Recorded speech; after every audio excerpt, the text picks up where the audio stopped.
Rahul Mamkootathil MLA തേടിയെത്തിയ ഒരു കത്ത്. ആ കത്തിൽ 4ാം ക്ലാസ്സുകാരി ആവശ്യപ്പെട്ടത് ഇപ്രകാരമാണ്: സുഖമായി കിടന്നുറങ്ങാൻ ഒരു വീട് വേണമെന്ന ആവശ്യം. ഒരു പൊതുപരിപാടിയിൽ ഈ കത്ത് ഉറക്കെ വായിച്ചിരുന്നു രാഹുൽ മാങ്കൂട്ടത്തിൽ.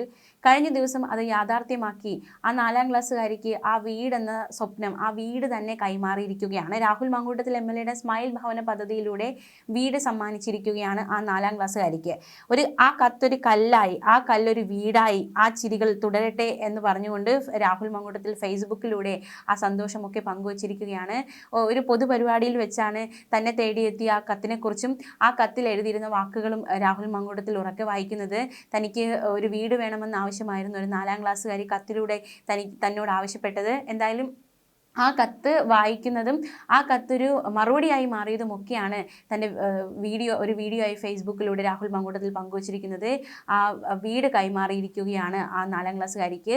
നമുക്കറിയാം, കഴിഞ്ഞ ദിവസമൊക്കെ നമ്മൾ കണ്ടതുപോലെ രാഹുൽ മാങ്കൂട്ടത്തിൽ വീണ്ടും തൻ്റെ പാലക്കാട് മണ്ഡലത്തിലേക്ക് എത്തിയിരിക്കുകയാണ്. അതായത് സ്മൈൽ ഭവന പദ്ധതിയിലൂടെ നിർമ്മിച്ച വീടുകൾ, അതിൻ്റെ താക്കോൽ ദാന ചടങ്ങുകൾ നിർവഹിക്കാനാണ് രാഹുൽ മാങ്കൂട്ടത്തിൽ പാലക്കാടേക്ക് എത്തിയിരിക്കുന്നത്.